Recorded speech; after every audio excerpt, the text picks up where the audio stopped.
Swastiastu. Assalamualaikum warahmatullahi wabarakatuh. Salam, namo buddhaya, rahayu, rahayu, rahayu. Yang terhormat Bapak Kepala SMP Negeri 3 Bahri, yang terhormat Bapak Ibu Waka dan pimpinan SMP Negeri 3 Bahri, serta Bapak Ibu guru yang telah hadir mengikuti diseminasi tentang budaya positif. Jadi hari ini saya sebagai calon guru penggerak angkatan 11 akan mendiseminasikan tentang budaya positif. Nah, sebelum itu ada sambutan dari Bapak Kepala Sekolah. Untuk waktu kami persilakan. Jadilah generasi emas, cerdas berkarakter itu kita, berjuang dan harus berani, kita terus torehkan prestasi.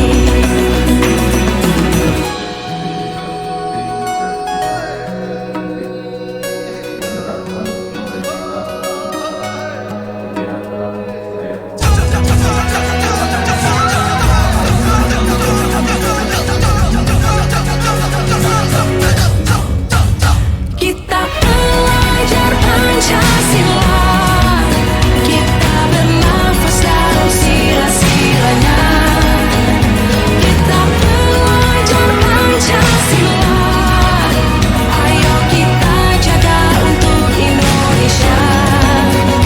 Kita belajar Pancasila, kita bernafas dalam sila-silanya. Kita belajar Pancasila, ayo kita jaga untuk Indonesia. Menerapkan spirit positif dengan baik, tapi ada beberapa ibu yang tidak menerapkan. Ini akan dinilai negatif nanti oleh karena sekarang sudah mulai paham apa itu konsep spirit positif dan penerapannya dalam kurikulum penting. Nah, ini kita harus bersamakan persepsi.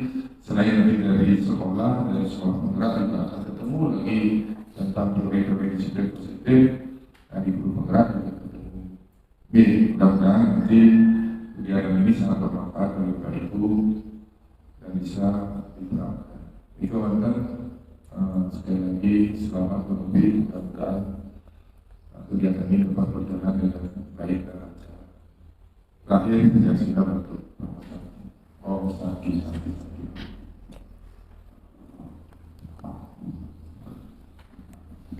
Terima kasih kepada Bapak Kepala Sekolah yang telah memberikan sambutan atau membuka kegiatan terkait diseminasi budaya positif.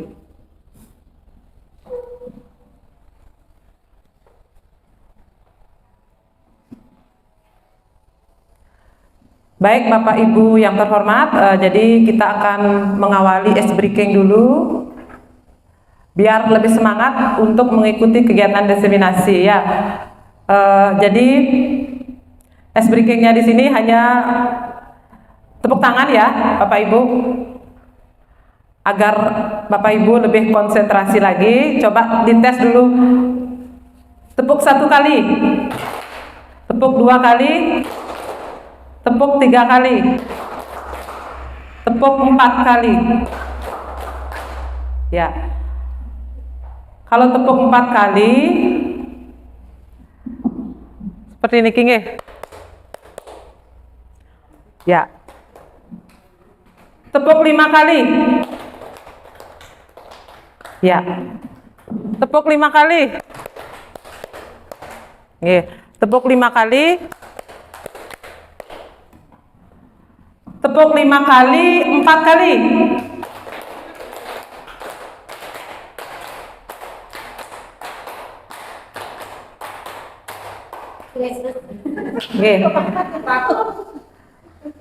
Bagus ya, terima kasih Bapak Ibu. Semuanya sudah semangat dan antusias, berarti sudah siap mengikuti kegiatan diseminasi pada hari ini ya. Baik, Saya akan memberikan pantun sebelum acara ini dimulai.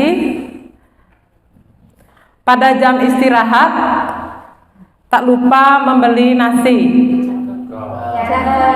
Nggih, cantik dados. Nggih. Makannya di ruang guru bersama Devilia Swat. Sebelum kita mulai kegiatan diseminasi, mari kita tersenyum dan tetap semangat. Ya, baik. Siapa di sini yang bahagia hari ini? Yang senang? Ya. Semua senang ya. Buktinya semua tersenyum. Kalau tersenyum itu berarti bahagia. Demikian pula jika mendidik anak-anak, kita harus selalu tersenyum dan bahagia karena kita merupakan panutan bagi anak didik kita. Nggih. Nah, jadi pertama saya akan menyampaikan tentang filosofi pendidikan dari Bapak Ki Hajar Dewantara.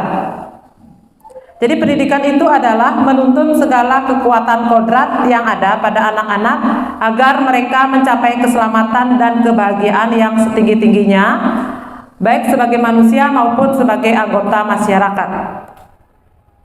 Oleh sebab itu pendidik hanya bisa menuntun, bukan menuntut Bapak Ibu, menuntun tumbuh atau kembangnya kekuatan kodrat yang ada pada anak-anak agar dapat memperbaiki lakunya, bukan dasarnya hidup dan tumbuhnya kekuatan kodrat anak.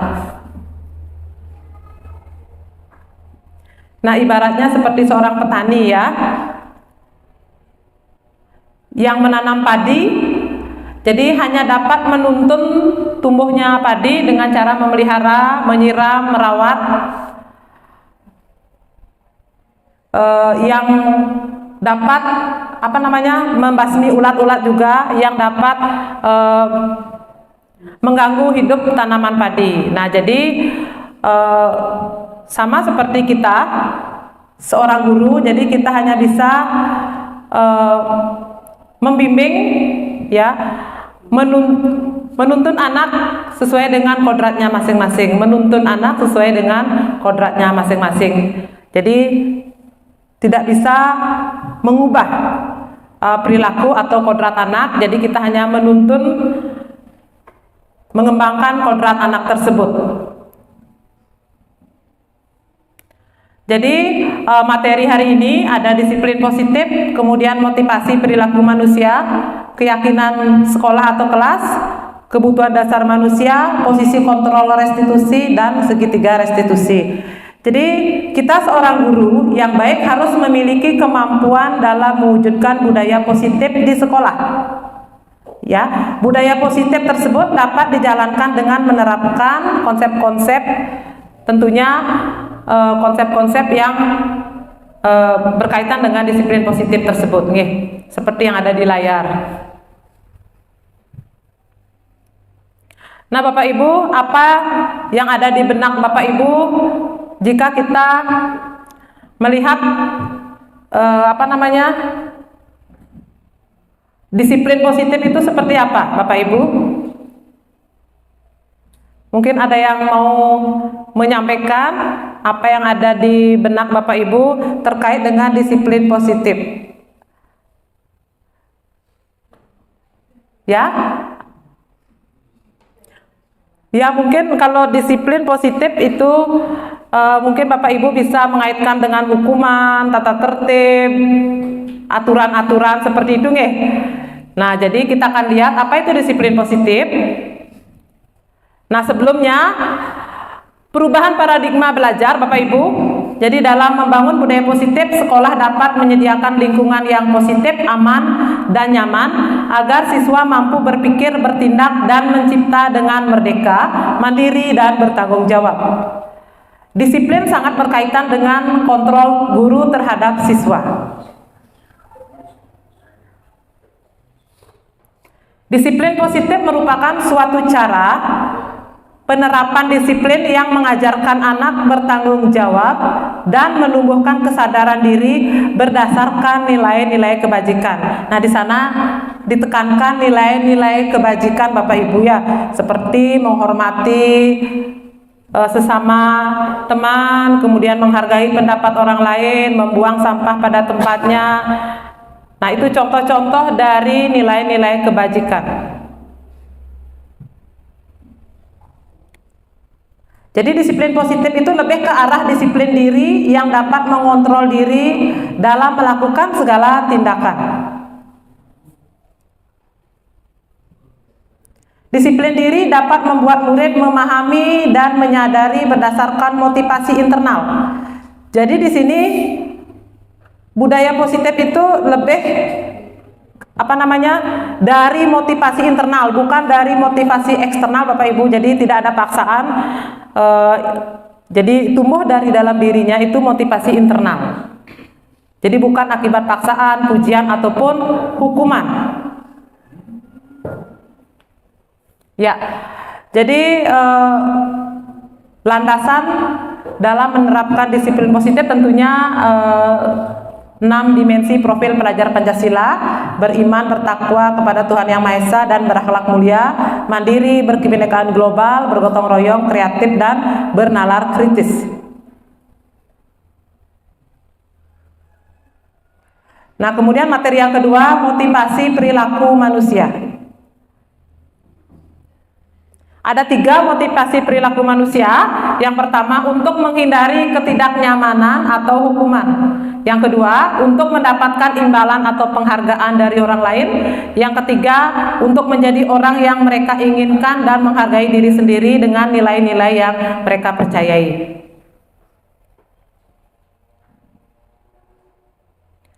Motivasi perilaku manusia.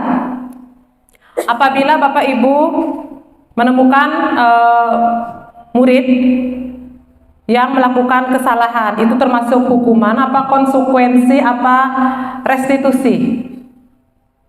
Nah, sekarang akan kita lihat apa perbedaan di antara ketiganya.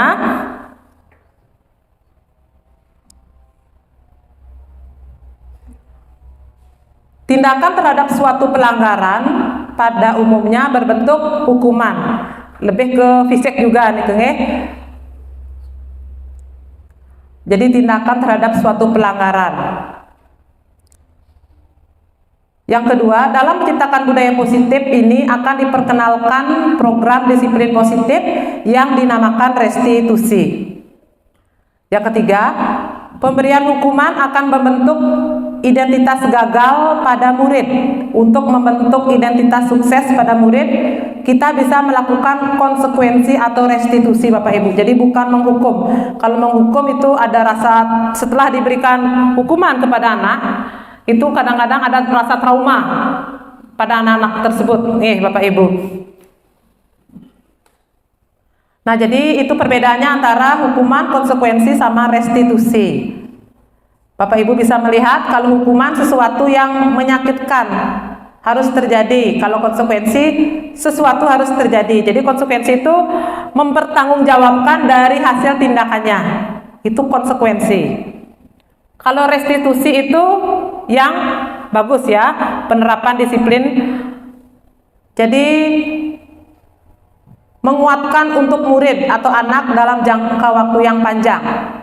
Kemudian murid atau anak mendapatkan penguatan. Kemudian murid atau anak menghormati dirinya dan orang lain. Nah, seperti itu perbedaan antara hukuman, konsekuensi sama restitusi. Ya.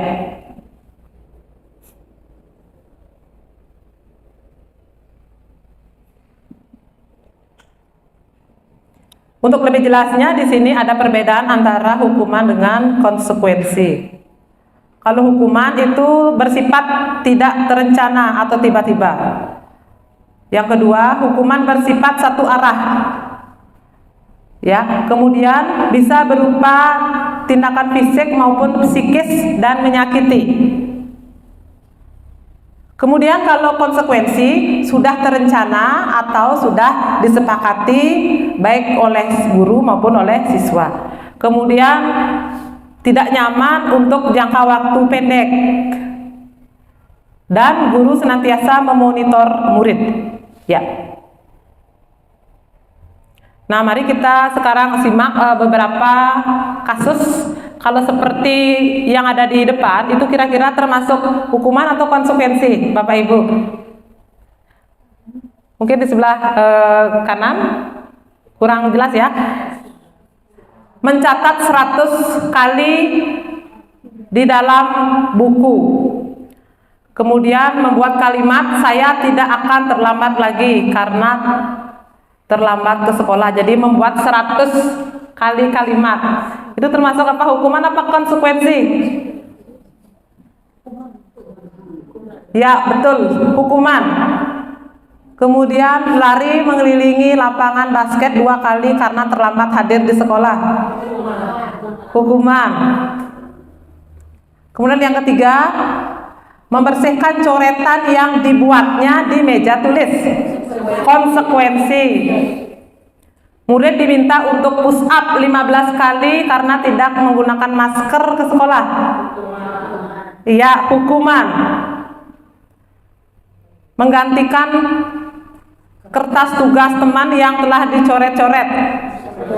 Konsekuensi. Berjemur di lapangan basket pukul 12 siang karena mengobrol dengan temannya. Hukuman. Bagus.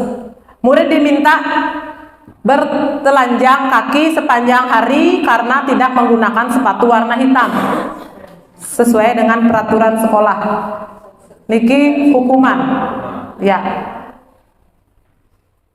Bertelanjang kaki sepanjang hari karena tidak menggunakan sepatu. Kemudian berdiri di depan kelas sambil mengangkat kaki satu karena tidak bisa menjawab pertanyaan. Hukuman. Mengangkat kaki. Hukuman. Membersihkan tumpahan air di meja tulis karena tersenggol pada saat belajar. Konsekuensi. Kehilangan 10 menit jam istirahat untuk mengerjakan tugas karena terlambat datang dan tertinggal pelajaran selama 10 menit. Konsekuensi. Duduk di bangku pinggir lapangan pada jam istirahat. Tidak diizinkan bermain oleh guru piket karena mencederai teman saat bermain di lapangan. Konsekuensi. Ya. Terlambat hadir di pembelajaran, datang 15 menit dan diminta untuk tinggal 15 menit sesudah kelas usai untuk membahas ketertinggalan pembelajaran. Konsekuensi. Lari mengelilingi lapangan basket 2 kali karena terlambat 10 menit untuk pelajaran PJOK. Hukuman. Membersihkan WC sekolah karena mematahkan pensil kawannya. Hukuman. Membersihkan WC. Ya, jadi bagus sekali Bapak Ibu, sudah semuanya bisa memahami antara konsekuensi dengan hukuman. Nah, kemudian materi selanjutnya kebutuhan dasar manusia. Nah, jadi kita sebagai manusia, guru dan siswa pasti mempunyai kebutuhan dasar manusia, di antaranya ya, lanjut. Ada bertahan hidup, ya, survive, kasih sayang dan rasa diterima. Kemudian penguasaan, kebebasan, kesenangan. Itu kebutuhan dasar manusia. Nah, kemudian ini ada kasus, ini hanya beberapa contoh biar Bapak Ibu tahu. Ibu Sulaika, guru wali kelas 9H, sedang bingung menghadapi ulah salah satu murid di kelasnya bernama Tony. Beberapa anak telah mengeluhkan Tommy yang seringkali meminta bekal makan siang mereka dengan paksa. Jika Anda menghadapi situasi seperti Ibu Sulaika, apa yang Anda lakukan?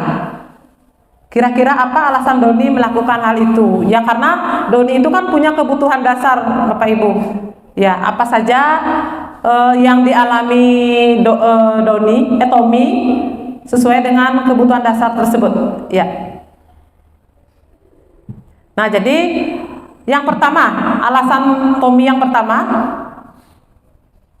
karena ia lapar dan orang tuanya tidak membawakan bekal makan siang, maka kebutuhan dasar yang sedang berusaha dipenuhi oleh Tommy adalah kebutuhan untuk bertahan hidup. Ya. Kemudian, karena dia merasa senang temannya jadi memperhatikan dia. Ya. Ketika temannya melaporkan tindakannya itu pada gurunya dan gurunya memberitahu orang tuanya, sehingga orang tuanya jadi memperhatikan dia. Maka kebutuhan dasar yang sedang dipenuhi oleh Tommy adalah kebutuhan akan kasih sayang, ingin diperhatikan dan rasa diterima. Kemudian karena temannya jadi takut dengan dia dan menuruti keinginannya, maka sebetulnya Tommy sedang berusaha memenuhi kebutuhan dasar kekuasaan. Jadi banyak di kelas mungkin ya kalau ingin misalnya bertanya sama temannya gitu harus dipenuhi. Nah, seperti itu ya. Jadi kebutuhan dasar akan kekuasaan. Dia ingin menguasai temannya seperti ini ke. Ya, kemudian alasan yang keempat, karena dia merasa bosan dengan bekal makanan yang dibawa ibunya dari rumah. Karena ibunya selalu membawakan bekal yang sama, oleh karena itu dia ingin mencoba makanan teman-temannya yang beraneka ragam. Maka Tommy sedang berusaha memenuhi kebutuhan akan kebebasan.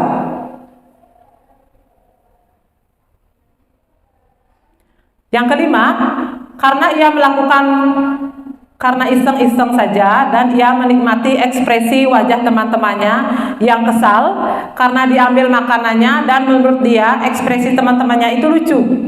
Maka Tommy sedang berusaha memenuhi kebutuhannya akan kesenangan. Kemudian ada 5 posisi kontrol seorang guru, ya. Jadi 5 posisi kontrol seorang guru. Ada guru sebagai penghukum, guru sebagai pembuat rasa bersalah, guru sebagai teman, guru sebagai pemantau, guru sebagai manajer. Kira-kira Bapak Ibu guru berada di posisi mana? Mungkin pernah mengalami kesemuanya ya. Nah, sebentar kita lihat yang sesuai, yang cocok, kira-kira kita berada di posisi yang mana, nggih. Nah, itu beberapa kalimat yang mencerminkan kita sebagai atau posisi guru sebagai penghukum, posisi guru sebagai pembuat rasa bersalah, sebagai teman, pemantau, dan manajer. Ya, misalnya guru berbuat atau berkata. Misalnya kalau penghukum itu biasanya menunjuk-nunjuk, menyakiti, menyindir. Kemudian pembuat rasa bersalah, contohnya berceramah dan mengatakan seharusnya begini anak-anak, ibu kecewa dengan perbuatan kamu seperti ini. Nah, itu pembuat rasa bersalah. Kemudian teman,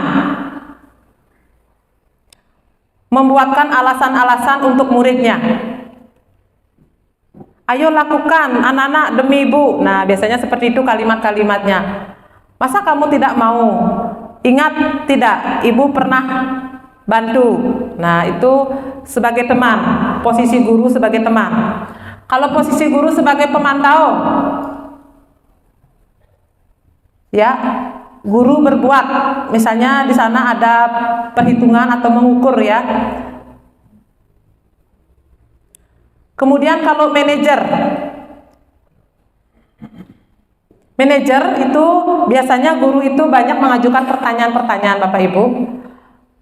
Kemudian apa yang kita yakini, apa yang bisa kau kerjakan untuk memperbaiki masalah ini. Nah, seperti itu kalimatnya, menguatkan pribadi. Kemudian mengevaluasi diri, bagaimana cara memperbaiki diri. Itu untuk manajer.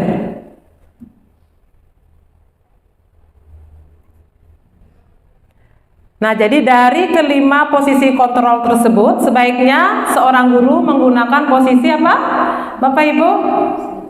Sebagai manajer. Ya. Oke, lanjut. Jadi, sebagai manajer, guru dapat berbuat sesuatu bersama murid, mempersilakan murid bertanggung jawab, dan mendukung murid agar dapat menemukan solusi dari permasalahan yang ada. Itu posisi kita sebagai manajer, Bapak Ibu ya.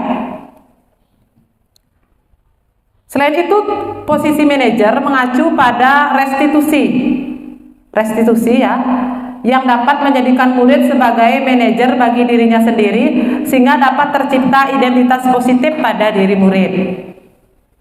Ya, lanjut. Nah, jadi ada materi selanjutnya yaitu membuat keyakinan kelas. Apa pentingnya membuat keyakinan kelas atau keyakinan sekolah? Kalau keyakinan sekolah itu tata tertib sekolah. Nah, jadi Bapak Ibu sudah membuat keyakinan kelas di kelasnya masing-masing. Ya, jadi pada keyakinan sekolah atau kelas, guru berperan dalam mewujudkan terbentuknya keyakinan sekolah atau kelas dengan adanya kesepakatan antara guru dan murid. Keyakinan sekolah atau kelas berupa pernyataan-pernyataan universal yang mudah diingat dan dipahami dan harus diterapkan di lingkungan sekolah. Jadi membuat keyakinan kelas itu menggunakan nilai-nilai universal, Bapak Ibu ya, nilai-nilai kebajikan. Misalnya menghormati guru.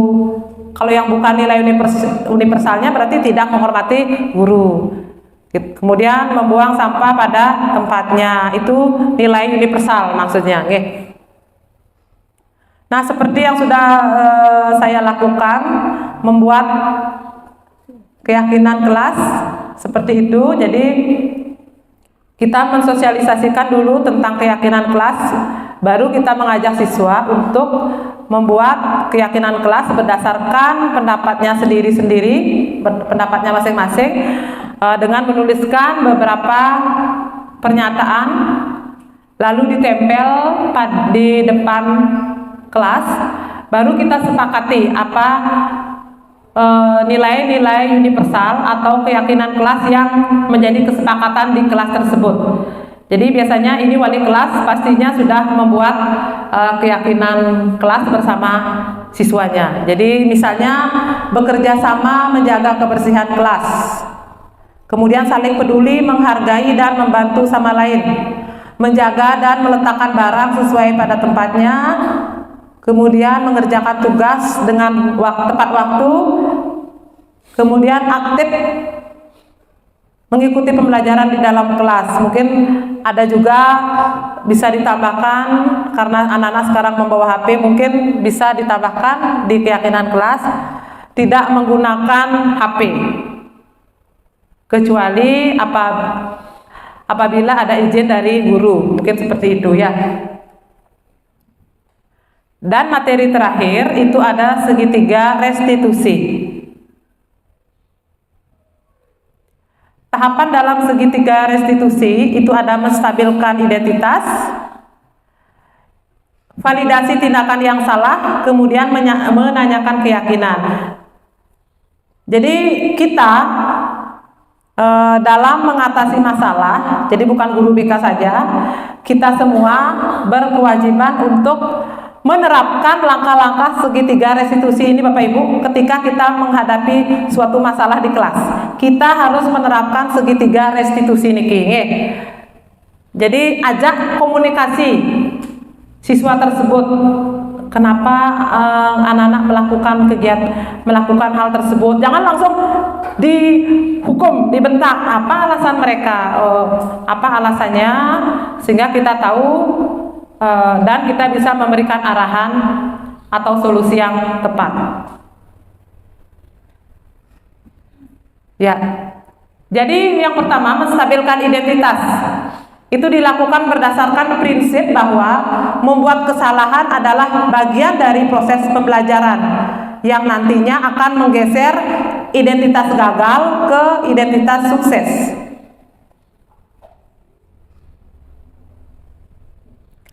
Ya, jadi pernah saya lakukan, jadi ada suatu permasalahan, jadi kita bisa seperti saya sendiri, jadi membuat skenario di mana siswa ya dapat berbuat salah ya karena bermain HP misalnya di kelas atau lain-lain pada saat pembelajaran. Nah, jadi kita bisa menyampaikan kepada siswa, kenapa kamu melakukan hal tersebut, nah seperti itu. Jadi siswa itu akan memberikan alasan karena saya ingin menggunakan HP, ingin bermain game dan lain sebagainya. Nah, baik, kamu tahu nggak tindakan kamu salah? Iya, Bu. Nah, yang penting kamu tahu tindakan kamu dan kamu sudah menyatakan kesalahan kamu. Nah, jadi kita memberikan bimbingan kepada siswa tersebut, ya enggak apa-apa. Jadi manusia itu tidak luput dari kesalahan. Jadi mungkin seperti itu nanti kalimat yang bisa kita sampaikan. Nah, jadi Bapak atau Ibu tidak tertarik untuk mencari tahu di sini ya siapa yang benar, siapa yang salah. Jadi Bapak Ibu lebih tertarik untuk menyelesaikan masalah. Kalau kamu menyalahkan dirimu sendiri terus-menerus, apakah kamu bersikap baik pada dirimu sendiri? Nah, seperti itu contohnya. Oke, lanjut.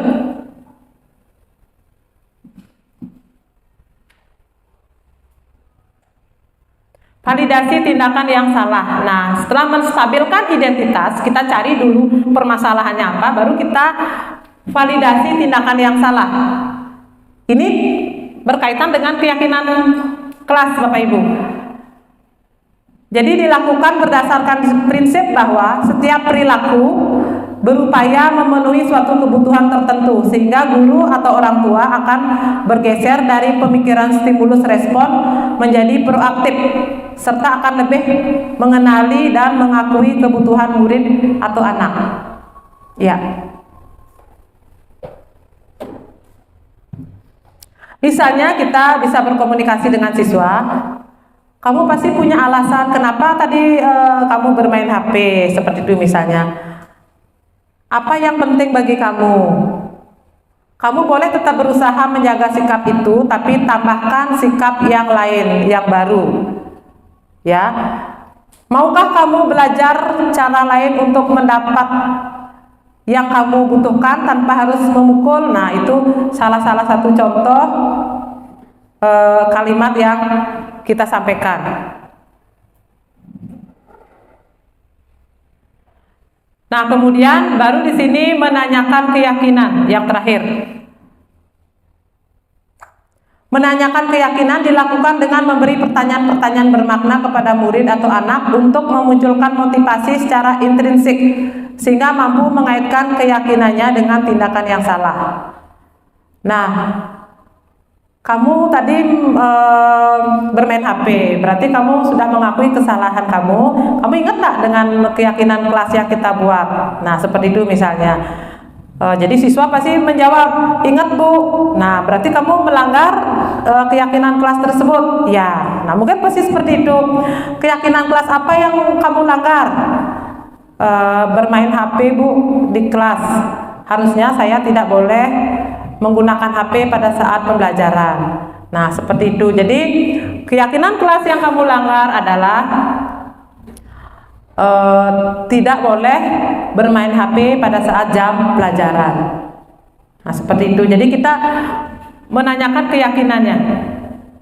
Oke. Nah, seperti ini kalimat-kalimatnya. Ya, silakan dilanjutkan.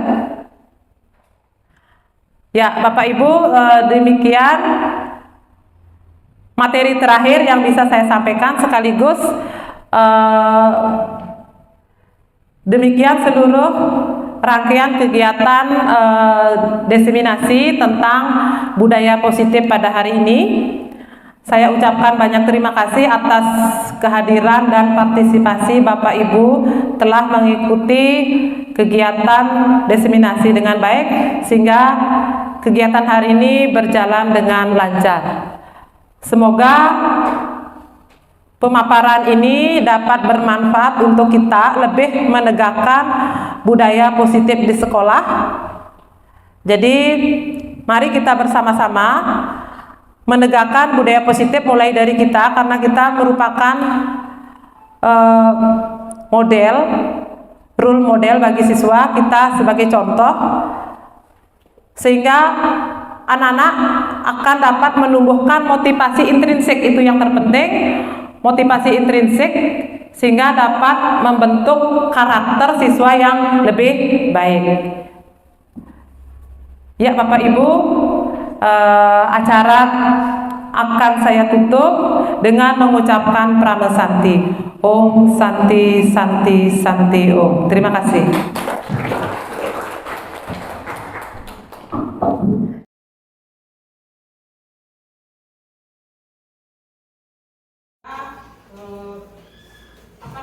Membuat tata tertib atau hal-hal yang boleh dilakukan atau hal-hal yang tidak boleh dilakukan di laboratorium kita. Ya, apa saja yang boleh dilakukan? Siswa boleh mengambil peralatan jika dimiliki. Ya, bentuk definisi siswa boleh mengambil peralatan jika diberi izin oleh gurunya. Tuh ya. Ayo Mas, itu bermain HP ya? Tadi sudah dengar penjelasannya Devi? Sudah? Ya. Taruh HP-nya Ayu Mas ya. Nah, HP itu digunakan pada saat anak-anak mendapatkan pelajaran apabila ada izin dari gurunya. Baru HP itu boleh digunakan, misalnya untuk mencari informasi. Ya. Selamat siang Ayu Mas. Siang Bu. Nah, tadi Ayu Mas Ibu suruh setelah pembelajaran IPA datang ke ruangan ini ya. Tahu nggak kenapa alasannya Ibu memanggil Ayu Mas? Karena bermain HP saat jam pelajaran dimulai. Ya, benar sekali ya Ayu Mas, tadi Ibu lihat bermain HP pada saat pelajaran IPA ya. Jadi itu perbuatan yang salah ya. Jadi Ayu Mas sudah mengakui kesalahannya, sudah menyatakan kesalahannya ya. Jadi kita sebagai manusia tentu pernah berbuat salah ya. Nah, kenapa Ayu Mas tadi bermain HP pada saat jam pelajaran IPA, sedangkan teman-teman yang lainnya tidak ada yang menggunakan HP? Ingin mencoba game yang baru. Ingin mencoba game yang baru. Nah, jadi pada saat pelajaran IPA itu tetap Ayu Mas harus disiplin ya. Apalagi sudah ada keyakinan kelas. Nanti bermain HP, apalagi untuk mencoba game yang baru itu ada waktu di rumah ya. Pada saat selesai membantu orang tua bisa bermain HP di rumah, jadi ada waktunya. Nah, Ayu Mas tahu keyakinan kelas apa saja yang sudah disepakati? Tahu Bu, tidak boleh bermain HP di kelas, tidak boleh makan di kelas, tidak boleh tidur di kelas. Ya, betul sekali. Jadi salah satunya adalah tidak boleh main HP di kelas, kemudian tidak boleh tidur di kelas dan lain-lain. Jadi Ayu Mas sudah melanggar ya. Keyakinan kelas apa yang dilanggar tadi? Bermain HP saat jam pelajaran. Ya, bermain HP pada saat jam pelajaran. Ya, jadi Ayu Mas sudah mengetahui ya keyakinan kelas yang dilanggar, kesalahan yang diperbuat. Jadi Ayu Mas nantinya harus bisa berbuat yang lebih baik lagi. Kira-kira apa yang akan Ayu Mas lakukan? Tidak mengulangi kesalahan yang sama lagi.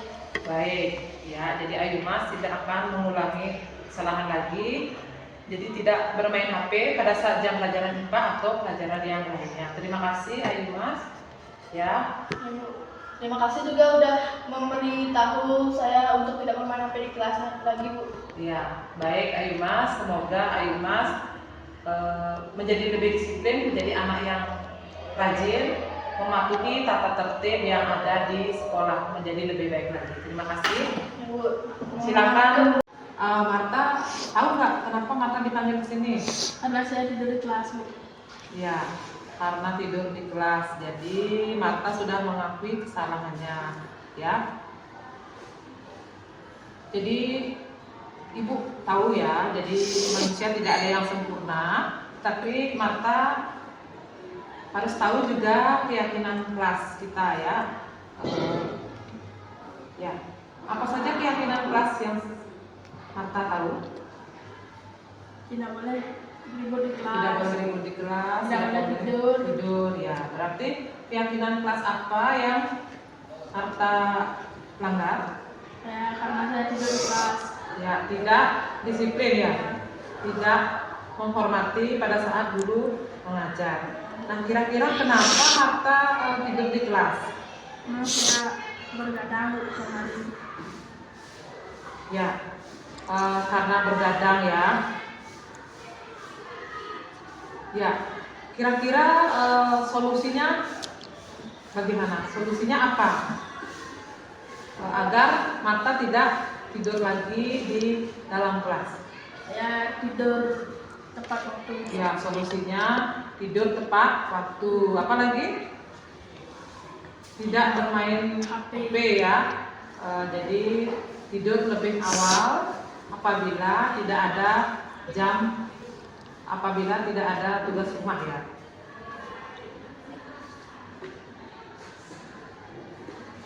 Nah, jadi terima kasih karena Marta sudah mau berkenan Ibu ajak diskusi, sudah mengakui kesalahannya. Kira-kira apa nanti yang akan Marta perbuat? Apa yang Marta lakukan ke Ibu? Saya berminta maaf. Ya, minta maaf ya. Ya, terima kasih Marta sudah minta maaf. Jadi Marta tidak akan mengulangi kegiatan itu. Ya, tidak akan mengulangi kesalahan tersebut ya. Jadi Marta sudah mempunyai perilaku yang lebih baik lagi ya. Dan nanti bisa mematuhi dan melaksanakan tata tertib yang ada di sekolah ini ya. Terima kasih. Ya, terima kasih Marta. Ya.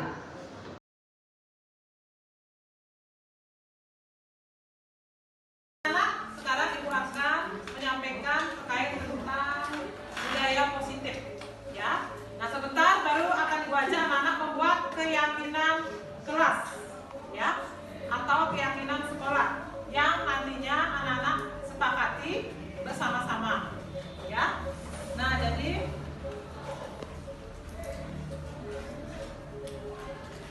ini perkenalan dari Ibu ya, sudah. Nah, jadi seorang guru yang baik harus memiliki kemampuan dalam mewujudkan budaya positif di sekolah, anak-anak ya. Ya, jadi budaya positif itu dapat dijalankan dengan menerapkan konsep-konsep ini ya. Ada disiplin positif, kemudian ada motivasi perilaku manusia, keyakinan kelas atau sekolah, kebutuhan dasar manusia, ya, posisi kontrol, kemudian segitiga restitusi. Nah, jadi apa itu disiplin positif? Biar anak-anak tahu ya. Sebelum membuat keyakinan kelas, anak-anak harus tahu apa itu disiplin positif. Disiplin positif merupakan suatu cara penerapan disiplin. Nah, yang mengajarkan anak-anak bertanggung jawab dan menumbuhkan kesadaran diri berdasarkan nilai-nilai kebajikan. Ya, sana ada foto juga ya, foto anak-anak yang sedang belajar, ya, yang sudah menerapkan disiplin positif, ya. Disiplin positif lebih ke arah disiplin diri yang dapat mengontrol diri dalam melakukan segala tindakan, ya, anak-anak. Ya, boleh anak-anak senyum, ya. Itu kan artinya anak-anak sangat antusias mengikuti pembelajaran hari ini, ya. Ya, untuk mengetahui lebih dalam apa itu disiplin positif. Jadi disiplin diri dapat membuat murid memahami dan menyadari berdasarkan motivasi internal, ya, bukan akibat paksaan, ujian ataupun hukuman. Jadi di sini tidak ada hukuman ya.